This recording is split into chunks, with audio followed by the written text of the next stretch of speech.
we expect na parang parang bababa na sila sa pagtansya ko. Dahil sobra talagang baba na nila. Kung makikita mo na kung sino yung sakay. Bali dalawa sila, paikot-ikot sila sa vicinity ng KOJC kung paano sa loob mismo, and also then lumabas na naman. Hindi lang sila nakalan, tapos umalis na rin.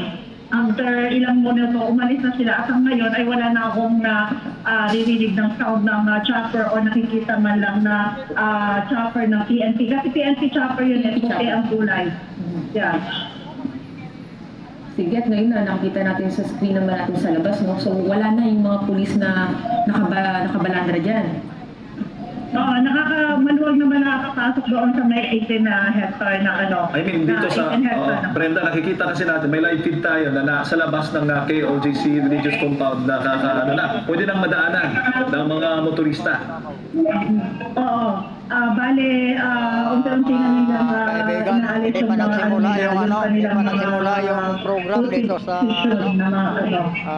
rally dito. Pero yung mga pulis, Brenda, na matagal na dyan, mula Sabado, parang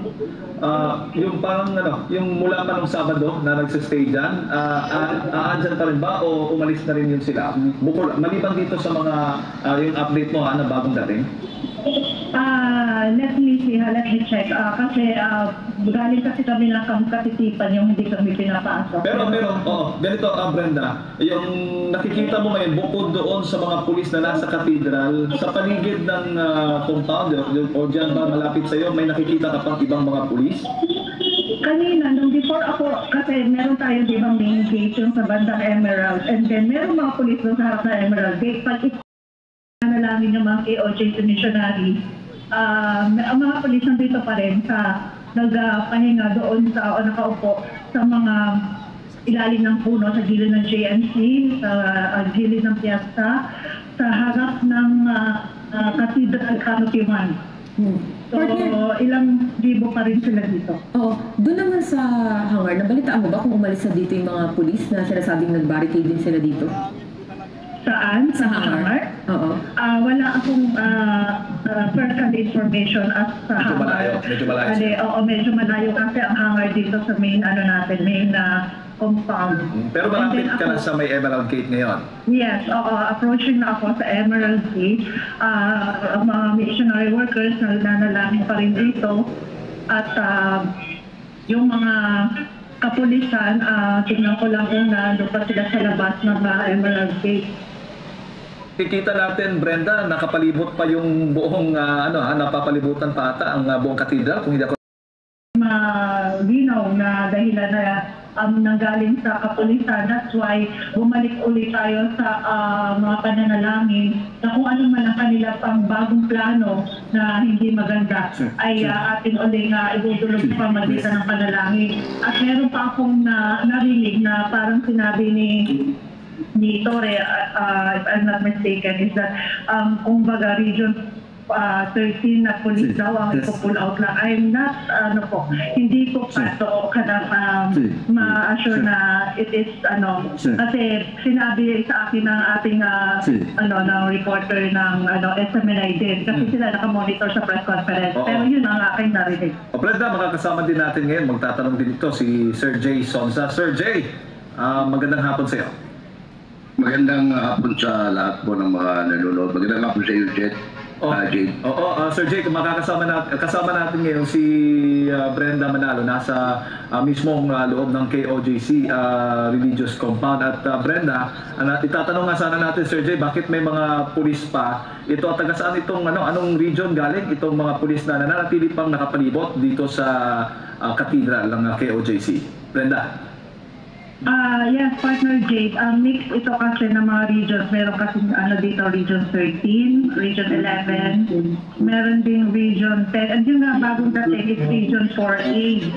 Region 4A yung kapapasok lang ng ngayon, habang nagbabalita ako, ay dumating sila sa loob ng Kingdom Compound. Another addition sa bilang ng kapulisan nasa loob. Kasi hindi nabawasan, partner Jade, ang naman nandito. Brenda? Nasa loob ng compound. Pwede mo ring lapitan. Well, nakita namin dito sa labas ng KOJC Religious Compound, naglalakad yung mga pulis. Hindi ko alam kung saan ito papunta. Ang dami nila. Bagong dating ba ito? Ng mga pulis o mga pulis na galing mismo sa loob ng KOJC. Pwede mo ring itanong kay Attorney King, nakikita ko si Attorney King sa harap ng katedral, malapit yan sa iyo, kung bakit nananatili pa yung mga pulis sa paligid ng KOJC Cathedral.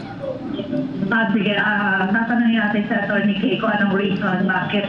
Attorney K, ano daw po ang dahilan, bakit nananatili pa ang mga kapulisan dito sa KOJC po?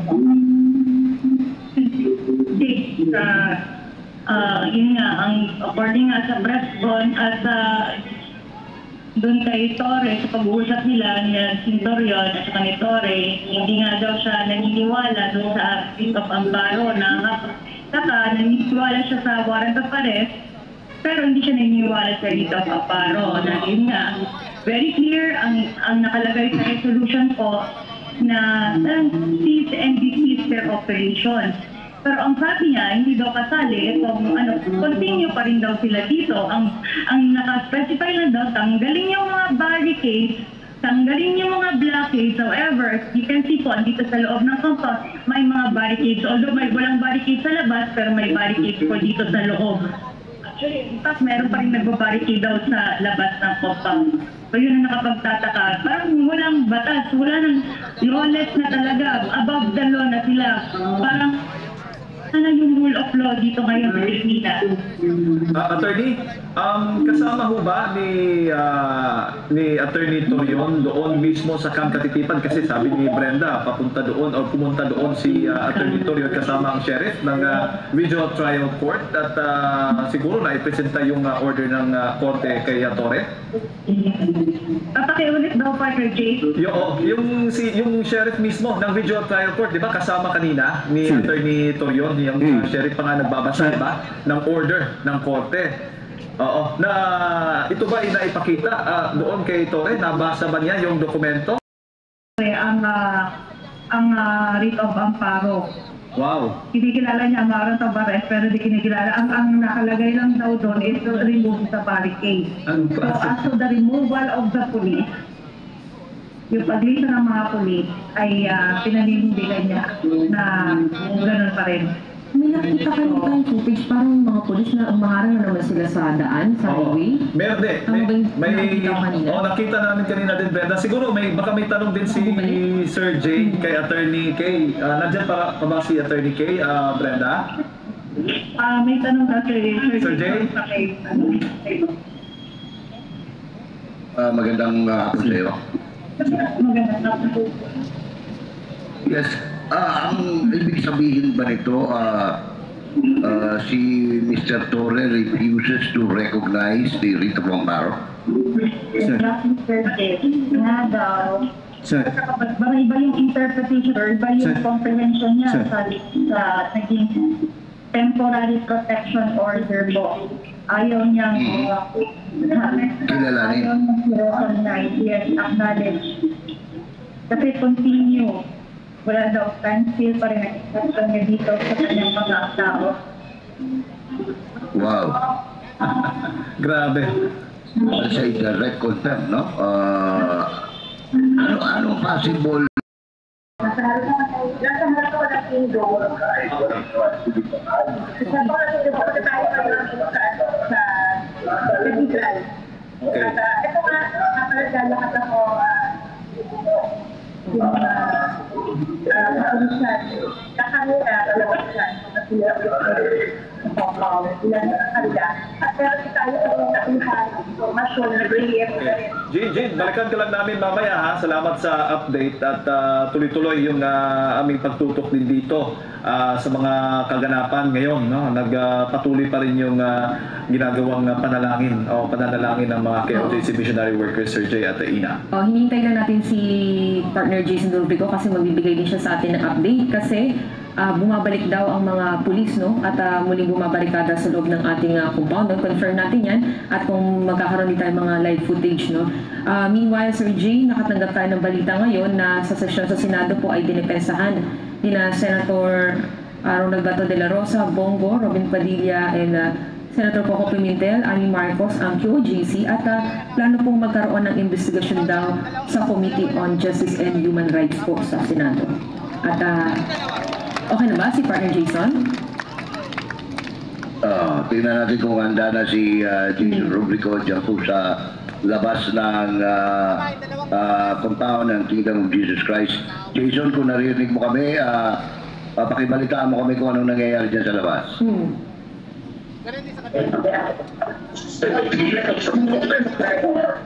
Jason? Okay, establish lang natin yung signal ni Jason pero Ayan, go ahead.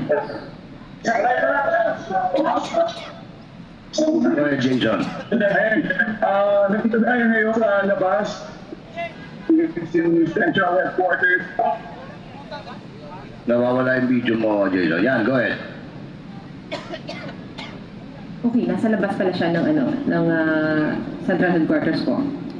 Jason? Go ahead. Okay. Muli nga no, wala. Mukhang hindi tayo narinig. Sir Gio, nakikita natin Technical adjustment muna tayo. ito nga footage ngayon na nakikita niyo po sa screen. Naririyan pa rin po ang mga pulis. Parang katatapos lamang yung prayer na ginawa po ng mga missionary workers, Sir Jay, ha?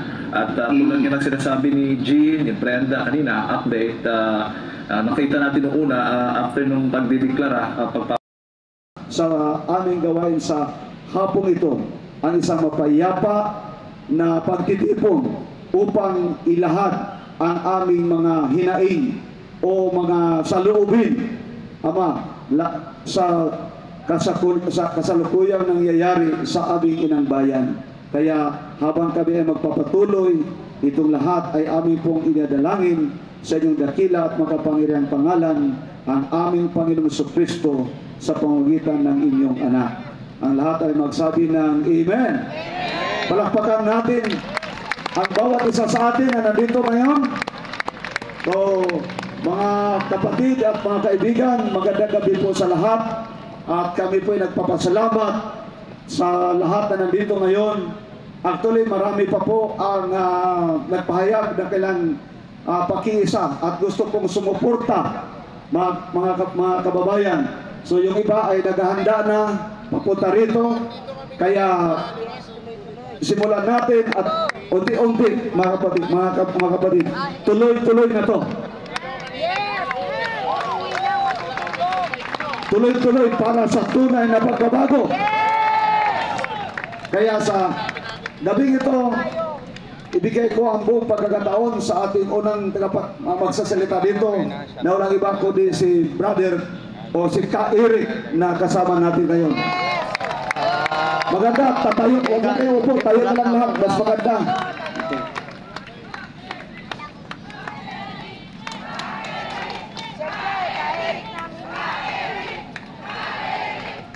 Maraming salamat at magandang gabi, sambayanang Pilipino. Bago po magsimula ang ating pagpapadaloy ng kasaysayan sa gitna ng liwasang Bonifacio na dumadagundong ang boses ng pagtindig ng mamamayang Pilipino na umaabot sa Malacanang, aawitin natin ang pambansang awit ng Pilipinas. Kahit kung may accompaniment, mas maganda. Kung wala, ayos lang. Ay susunod nating aawitin ang Pilipinas kung mahal. Hindi mahalaga ang boses, mahalaga ang laman ng awitin at ang puso kasama sa awitin. Sige. Bayang Magilaw, Lupang Hinirang, ha? The title is Lupang Hinirang. The first line, popularly known natin ay Bayang Magilaw. Okay? Ready na? Sabayan niyo ko, ha? Bayang Magiliw, langanan, alab ng puso, sa dibdib mo'y buhay, lupang hinirang, tuyan ka ng magiting, sa man di ka pa sisiil sa dagat at bundok, sa simoy at sa langit mong bughaw. May dilag ang tula at awit sa paglayang minamahal. Ang kislap ng watawat mo'y tagumpay na magniningning. Ang bituin at araw mo'y pamay di magdidilim. Lupa ng araw ng luwal, hatid pagsinta, buhay ay langit sa piling mo.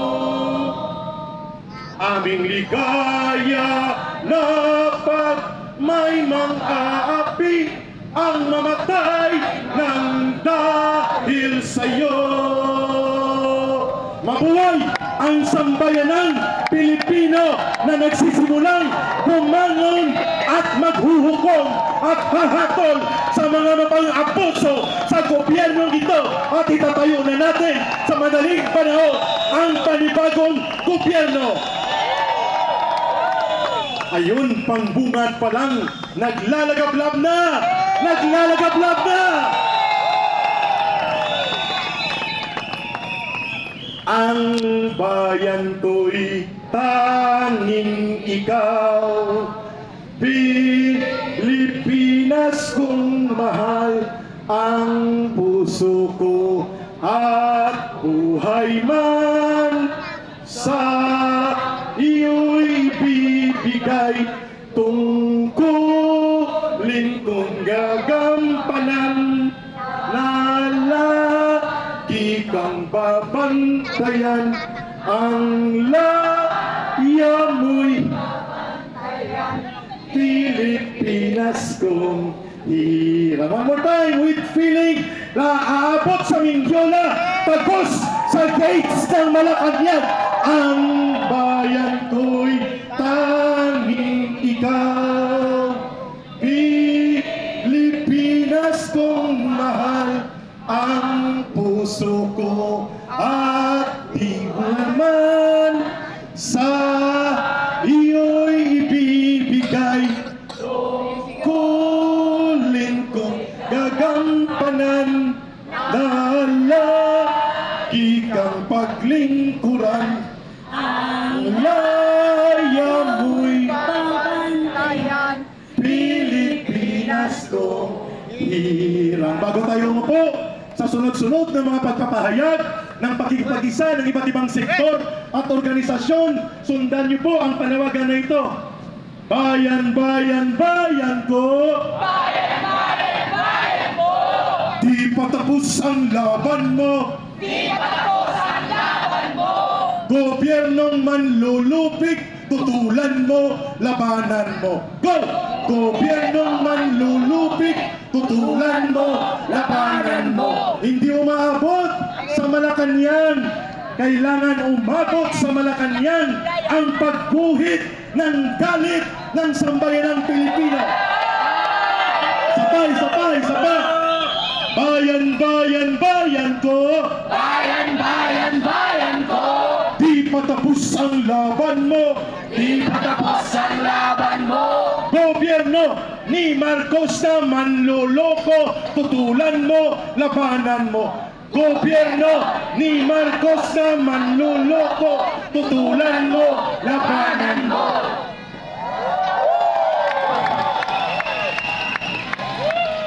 Pwede na po tayong umupo dahil tayo dito ay aabutin po ng hanggang Pasko kung kinakailangan.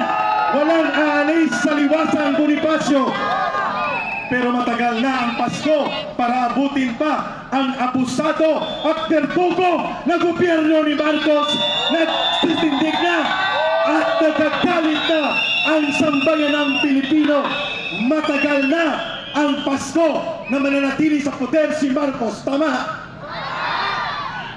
Darating po ang paghuhukom kay Marcos, hindi sa balota, kundi sa mapayapa, subalit matapang at sama-samang pagkilos ng mamamayang Pilipino. Tama po ba?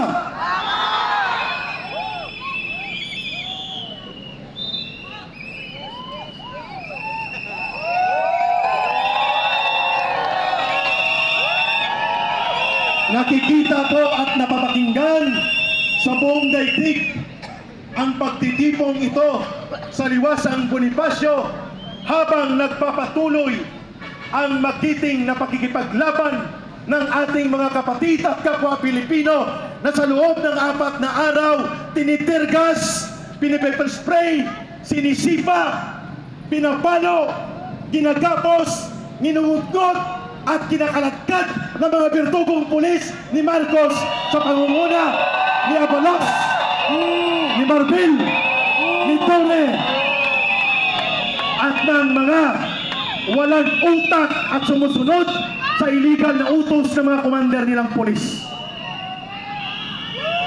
Mga abusado! Abusado! Bertugo! Abusado! Bertugo! Ang numero 1 nagtutulak ng i-reserve ang hangin. Ang numero 1 nagtutulak na gawing bertugo ang ating Philippine National Police ay ang presidente na nagtatago sa saya at palda ng kanyang asawa. Tuwag! Inutil! Pulok! Tuwag! Inutil! Pulok! Yan ang katauhan ni Marcos Jr. kung kaya mahigit 100 sa mga kapwa Pilipino natin ang tinahas, sinipa, pinugbog, ginapos, tinirgas at sinaktan ng mga pulis na ginawang bertugo ni Marcos doon sa Davao. Yan! Tingnan nyo! Taong bayan, tingnan nyo! Ito ay naganap sa loob ng 4 na araw at ang tanging nagagawa ni Marcos Jr. ay tumahimik at magtago sa saya ng kanyang asawa. Marcos Duwag! Ayan, sambayan ng Pilipino, kung hindi ito bertugo, ano ang tawag dito? Sila ang may-ari, ang nakatira doon, sila ang nagbuwis ng dugo at pawis para may tayo ang kanilang katedral, subalit inagaw, inukupa at ginawang garrison at warson ng mga bertugong utusan ni Marcos sa pangunguna ni Marbil, Abalos at Torre. Ayan, nakikita ninyo. Ito, ministro yan, church leader yan, hindi yan kriminal, hindi yan terorista, pero ginagapos nila ito babae. At tingnan nyo, haplotin pa ni Tatang. Ginawang bertugo, ginawang pasista, ginawang terorista ni Marcos at ni Abalos ang kawawang pulis at ginamit nila sa maruming laro sa politika laban sa mga Duterte para sila ay manatili na magkontrol ng poder lagpas pa sa 2028. Marcos resign! Marcos resign! Marcos resign! Marcos resign! Layas! Marcos resign! Layas! Marcos resign! Layas! Marcos resign! Layas! Marcos resign! Layas! Marcos resign! Layas! Marcos resign!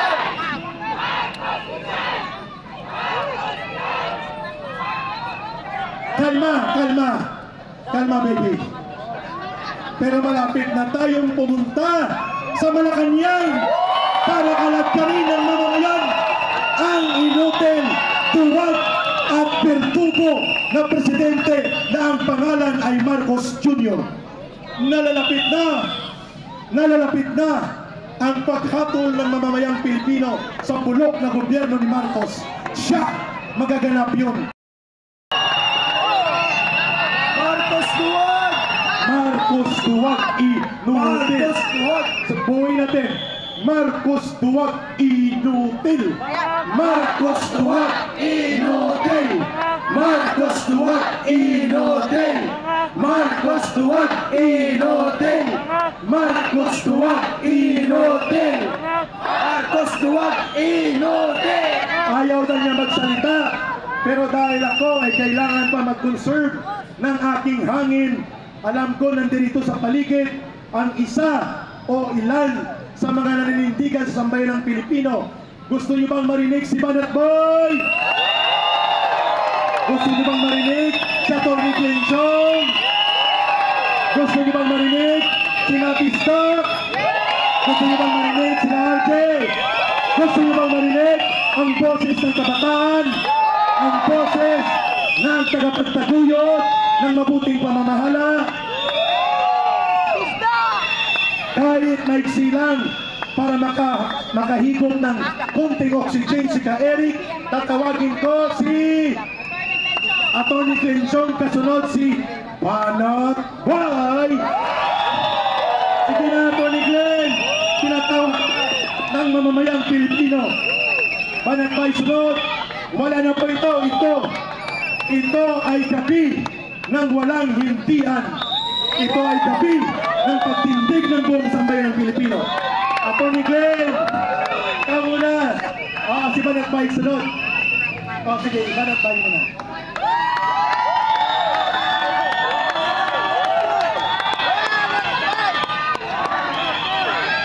Sambayan ng Pilipino,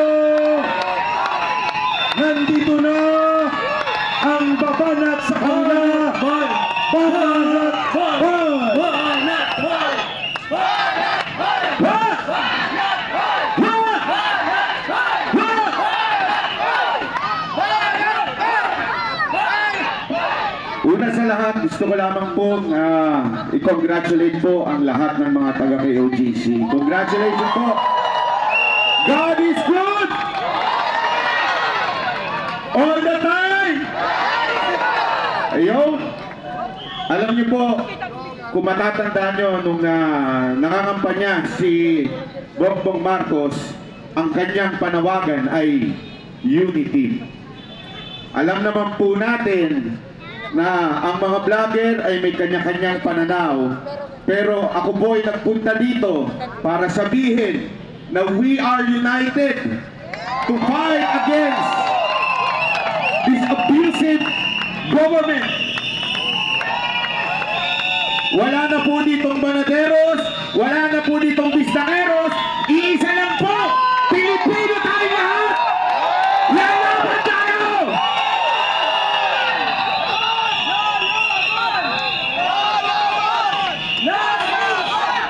Hustisya! Hustisya! Hustisya! Hustisya! At meron tayong isang mensahe kay Tore. Hindi pa tapos ang laban. Tore, makukulong ka! Pagtutusahan mo ang pang-aabuso mo sa mga Pilipino. Hindi habang buhay nakaupo ang amo mo. Malay nyo bukas, iba na. Alam nyo, sabi ko nga po sa lahat ng mga taga-KOJC at lahat po ng mamamayan ng mga Pilipino, hindi po ito laban ni Pastor Kibuloy. Hindi lamang po ito laban ng KOJC. Ito po ay laban ng mga ordinaryong Pilipino na inaabuso.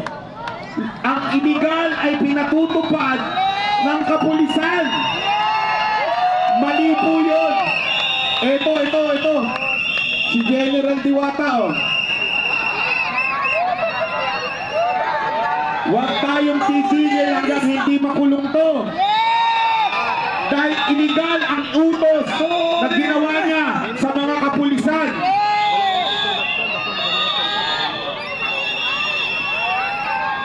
Pero mga kababayan, meron lang akong isang hiling sa inyo. May isang hiling lamang po ako. Gawin natin ito ng mapayapa at legal na paraan. Ang mga pulis na yan, yung mga nasa baba, kakampi natin yan. Nagkakataon lang na sumusunod sila sa utos nitong demonyon to. Kaya wag po tayong magagalit sa buong kapulisan. Dahil marami pa po dyan ang matitino. Sinabi ko nga po sa inyo nung una, marami po dyan ang nag-message po sa amin at sinasabi nilang mali na yung utos na tinuturo sa kanila. Alam nyo, kaya nga dapat po tayo, more than anything else, ay yung pagmamahal natin sa kapwa natin. Napaka-importante po nun. Tayo po ilalaban, pero meron tayong pagmamahal. Naniniwala po ba kayo doon? Mga taga-KOJC, tandaan po natin, ano sabi ng Panginoon? Vengeance is mine, says the Lord. Kaya dapat, makapit lamang po tayo sa Panginoon. At ako naman po ay nananawagan sa lahat ng mga Pilipino na nanonood. Hindi po ito laban lamang ng KOJC o kaya ni Pastor Kibuloy. Laban po natin ito. Pang-aabuso ito sa bawat Pilipino. Nagkataon lang, ang pinagtitripan ngayon ay KOJC. Darating ang panahon, kayo na ang pagtitripan. Huwag niyong kakalimutan yung tinanggal na bilyon-bilyon pondo ng PhilHealth para dapat sana sa mamamayang Pilipino. Huwag niyong kakalimutan yun. Kayo ang inaapi doon. Hindi lamang po kami mga taga-KOJC. Marami po ang ginagawang pagnanakaw ng gobyerno na ito. Simula dyan sa Kamara. Kaya kami ni Kairin dito, kasama po namin si Atty. Glenchong at iba pong vlogger. Si J.G. Mara po pala ng Bandeteros. Dito ka naman. Magpakita ka naman. Ayan, yan. Ito po yung kababatang kapatid ni Boss Dada. So ayan po, sumasama kami dito para magkaisa ang bawat Pilipino. At pwede po ba? Tuloy-tuloy na to. Huwag po tayong papayag na titigil dahil lang tumigil doon. Eh hanggang ngayon ayaw umalis ng pulis. Hanggang ayaw umalis ng pulis doon, hindi tayo aalis dito. Maraming salamat po para sa bayan. Maraming salamat kay Brother Panatpan. Nandyan din po ang maliban sa Panateros Group. Nandyan din po ang mga Bisdak Group, sina BMR, sina Pambansang Loyal at iba pa. Thank you for crossing the border into the realm of the people. Nagsama-sama na po tayo. Walang kulay ng reliyon. Pwede na po kayong umupo hanggang ating gabi, ang ating pahinga. At babalik tayo alauna ng madaling araw, rally again. Mamaya ng mga pito. Beyond religion, lagpas sa reliyon at diferensya sa mga paniniwala at pananampalataya, lahat tayo ay Pilipino na nagkakaroon ng karanasan na napakasama sa ilalim ng napakasama na gobyerno ni Marcos Jr. Ano man ang ating pananampalataya at paniniwala tungkol sa Diyos o sino mang makapangyarihan sa ating universe, sa ating sangkatauhan, ano man ang politika na pinagdaanan natin, ano man ang personal na pagkakaiba ng iba't ibang vloggers, ano man ang pagkakaiba ng mga sektor noong eleksyon 2022, ngayon ay panahon hindi para magtanong. Ito ay panahon para humakbang at gumawa ng desisyon. Tama hindi? Tama! Kay sarap mabuhay sa sariling bayan kung walang alipin at may kalayaan, ang bayang sinisil bukas ay babangon din, ang silangay pupula sa timyas ng paglaya. Tama? Lalaya ang mamamayang Pilipino kasama ang mga kapatid natin sa Kingdom of Jesus Christ, at ang tagumpay ay lalasapin ng buong bayan upang may tayo ang matino, matuwid, hindi bangag, inutil at mapang-abuso na gobyerno na bumibiktima sa milyong-milyong Pilipino, ang gobyerno ni Marcos Jr. na sinusuka at initinagwin at ngayon ay pinapanawagan ng palayasin ng sambayanang Pilipino. Pakinggan po natin ang pakikipagkaisa mula sa hanay ng mga abogado Hindi lang pa siya abogado sa eleksyon na integrity campaign and advocacy. Abogado po siya para ipagtanong sapagkat yun ang dapat gawin ng gobyerno. Huwag kahasain ang kanyang mamamayan. The rape in Davao was ordered by Marcos. Ang panggagahasa sa kalayaan at karapatan ng mamamayan at kapwa Pilipino natin nagkataon lang na nauna ang panggagahasa ni Marcos at ng kanyang mga berdugo ng mga pulis sa Davao laban sa Kingdom of Jesus Christ. Yes, mga kababayan, I'm referring sa dakilang at magiting na abogado na nagtataya ng kanyang buhay para manatili ang integridad sa ating gobyerno at ang sambayanan ay umahon sa pagkaalugmok sa hindi maayos na pamahalaan. Attorney Glenn Joe.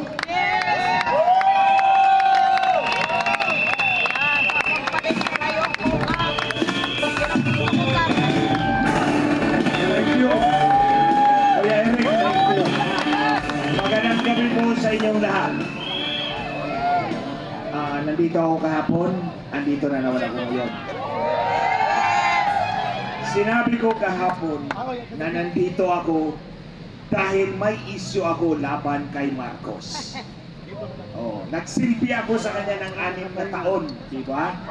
Tinulungan ko sila dahil dinaya nga sila ni Smartmatic noong 2016. Naniwala ako doon sa kanila. Dinipensa ko sila na walang bayad kahit piso. Pero, trinaydor ako. Pininta ako kay Smartmatic. Nakipagpulong si Lisa Marcos sa may-ari ng Smartmatic na ang pangalan ay Roger Piñate Alejandro Martinez. Yan yung presidente ng Smartmatic na kinasuhan ngayon sa Amerika ng money laundering.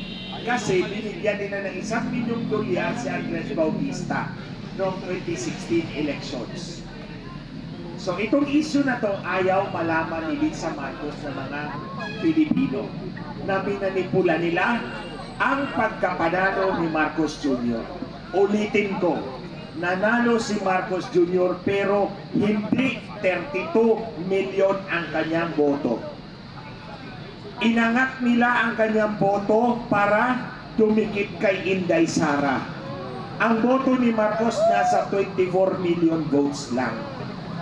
Dinagdagan nila ng Smartmatic para dumikit kay Inday Sara kasi kung si Inday Sara 32 million at si Marcos ay 24 million, lahat tayo si Inday Sara ang titingalaing leader. Di po ba? Dahil may fixed na limit ang registered voter, hindi ka pwede magdagdag ng boto kung hindi ka magbabawas sa kabila. So may pinawasan para may dagdag sa boto ni Marcos. Yan ay pandaraya. Mandaraya! Mandaraya! Mandaraya talaga. You know, I categorically accuse Lisa Marcos and Bongbong Marcos of cheating the elections in 2022. Hala, kasuhan niyo ako. Sige. Presidente ka ng Pilipinas. First Lady ka ng Pilipinas. Lahat ng kapangyarihan nandyan sa inyo. Hinahamon ko kayong mag-asawa. Kasuhan niyo ako sa sinasabi kong tinaya niyo yung eleksyon. Hindi niyo kaya. Kasi takot kayo. Kahit pa umabot tayo sa korte sa Amerika. Tingnan nyo, hindi ako nagmamayabang sa inyo. Umabot ako sa Amerika, nag-testify ako laban kay Smartmatic. Gumawa ako ng deklarasyon, binigay ko sa mga abogado ng mga Amerikano, 7 abogado yun. At sinabi ko, I expect Smartmatic to withdraw from the case. 4 na buwan lang matapos final ang declaration ko, umatras na si Smartmatic. Kasi hindi nila kaya ang testimony ko doon sa Amerika.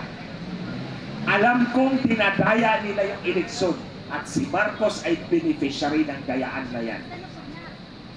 Itong nangyayari ngayon sa KOJC, kay Pastor Kibuloy, sa tingin ko, distraction to. Ang isyu na hinaharap ni Marcos ngayon, hindi lang yung pandaraya, yung pagkabangat. Oh. Nung lumabas yung video, pinalabas ni Maharlika, di ba, nasa Amerika kami. Ako, si Harry Roque, si Maharlika. Ang depensa ng Malacanang, agad-agad, AI yan, fake news yan. Pero nung lumabas, si Cathy Binat, tahimik silang lahat. Alam nyo, dahil ang video, pwede nilang pabulaanan agad ang tenga. Ang tenga. Mga bulok talaga, mga pugo. Pero, itong eyewitness na si Cathy Binat, hindi nila mapabulaanan. Lumakas ang panawagan kay Marcos Jr. na mag-hair follicle test ka. Hindi niya kaya yon. So kaya nag-imbento ng distraction sa Davao. At hindi aalis yan habang nandyan yung issue ng kanyang pagkapangat. Papayag pa kayo. Sadali lang. Hindi pa ako natapos. Papayag pa kayo na ang mamumuno ay drug addict. Ulitin ko, ayon sa testimony ni Cathy Binat, eyewitness account yan, inalok siya ni Lisa Marcos ng cocaine. Do you want it? So si Lisa Marcos ngayon ang national drug pusher. At si Bongbong Marcos naman ang national drug addict. Diba? Mga drogista to nasa Malacanang ngayon. BBM bangag! Bangag talaga. BBM bangag! BBM bangag! BBM bangag! Ito. Hindi nila mapabulaanan yung testimony ni Cathy Binat. Kaya nag-imbento sila ng distraction para mawala yung atensyon doon sa kanyang pagkabangag. Huwag nating bitiwan yung issue na yan. Kasi, ganito yan mga kababayan. Lahat tayo na ordinaryong Pilipino, umaasa tayo na babago ang buhay ng bawat Pilipino. Kayo at ako. Gusto natin na mas maliwanag na kinabukasan ng ating mga kabataan. Di po ba? Paano natin makamit yan? Makakamit natin yan sa pamamahalaan, sa pamamagitan ng pamahalaan. Ang pamahalaan is the one that lays down the policy. Sila ang nagpapatupad ng polisiya na mag-create ng opportunities para mabago ang buhay ng bawat Pilipino, para umasenso kayo. Pero kung ang nakaupo sa Malacanang at mag-set ng policy ay drug addict, ano ang policy na matatamasa natin? Bulok at pirdogo, sabi ni Kuya Eric. So mga kababayan, hindi sasagot si Marcos sa issue ng drug addiction dahil addict nga talaga siya. BBM bangag! BBM bangag! Marcos bangag! Marcos bangag! Wag yung tawagin. Wag yung tawagin BBM. Marcos bangag! Marcos bangag! Marcos, lumayas ka na dyan. Marcos bangag! Ang kapal ang mukha nitong mandarayang ito.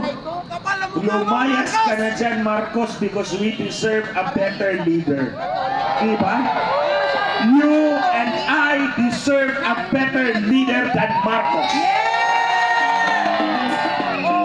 Wala tayong pakialam sa kanila, mga drogista. Imagine mo, ang isa national drug addict, ang isa national drug pusher. So anong mangyayari sa ating mga kabataan? Magiging drug addict nation tayo. At bago ako matapos, ulitin ko ulit ang tatlong rason kung bakit kailangan palagasin si Marcos sa Malacanang. Una, wala siyang mandato. Dahil minanipulan niya ang kanyang eleksyon, ang kanyang pagkahalal sa pamamagitan ng maniubra ng kanyang drug pusher na asawa. may affidavit ako dyan, ha? May affidavit ako dyan. Sinumpaan ko yun. Oh, handa kong harapin. Kaya nga, matapang akong hamunin itong mga drogistang to, eh. Kasuhan niyo ako dyan sa mga pinagsasabi ko. Kasi handa ko kayong harapin. Ang problema, ayaw nila dahil hindi nila ako kayang sagutin. Oh, may ebidensya, eh. Oh. Oh, pangalawa, drug addict. Ang isa drug addict, ang isa drug pusher. Oh, may credible evidence tayo dyan. Ay witness account yan. Pangatlo, mamanipulahin uli ang ating halalan sa 2025. Oh, kung mamanipulahin nila sa 2025 ang ating halalan, hindi sila pa rin ang nasa kapangyarihan. Oh, papayag pa kayo? Oh, papayag pa kayo na mga drug addict ang maghari-harian sa ating lahat? Hindi tayo papayag. Kaya, ito ang address ko sa ating mga kababayan. More than Kibuloy, Pastor Kibuloy, more than KOJC, meron tayong totoong issue laban kay Marcos ngayon. Yung issue ng pandaraya, yung issue ng pagkapangag, at pandaraya uli sa 2025. Huwag kayong maniwala na malinis ang eleksyon sa ilalim ni George Garcia. Si George Garcia ang chairman na tinalaga ni Lisa Marcos. Pero dahil wala siyang tiwala, nilagyan pa niya ng gwardya. Yung executive assistant ni George Garcia, katiwala yan ni Lisa Marcos. Katrabaho ko yan ng 6 na taon. Kilala ko yung mga tao na yan. So huwag tayong pumayag na nakawin ang ating kinabukasan ng mga drug addict at drug pusher.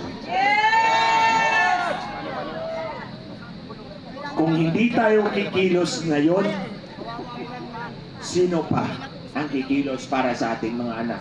Tulad ng sinabi ko, nasa kamay natin ang kapangyarihan para mabago ang takbo ng buhay ng bawat isa sa atin.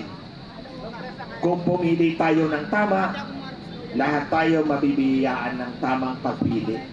Pero, ito, nandito tayo sa panahon na to. Kung wala tayong gagawin at palalampasin lang natin ang mga drug addict at drug pusher na to, maghahari-harian sila habang buhay.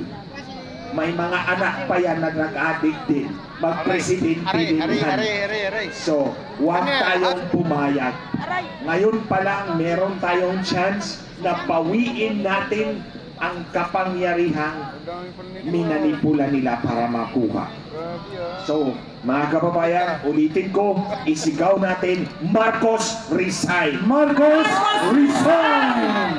Marcos resign! Marcos resign! Maraming salamat, Attorney Glenn Rowe!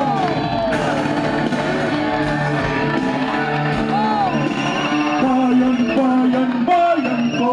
Bayan, bayan, bayan ko! Di patapos ang laban mo! Di patapos ang laban mo! Gobyerno ng mga adiktos! Gobyerno ng mga adiktos! Tutulan mo, patalsikin mo!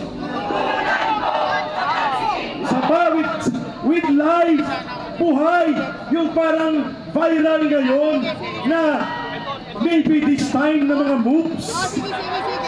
Maybe this time. Isa pa, bayan, bayan, bayan ko. Bayan, bayan, bayan ko! Di patapos ang laban mo. Di patapos ang laban mo! Gobyerno ng mga adiktos. Gobyerno ng mga adiktos! Tutulan mo, patalsikin mo. Tutulan mo! Patalsikin mo!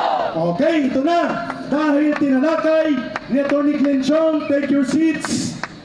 Dahil tayo ay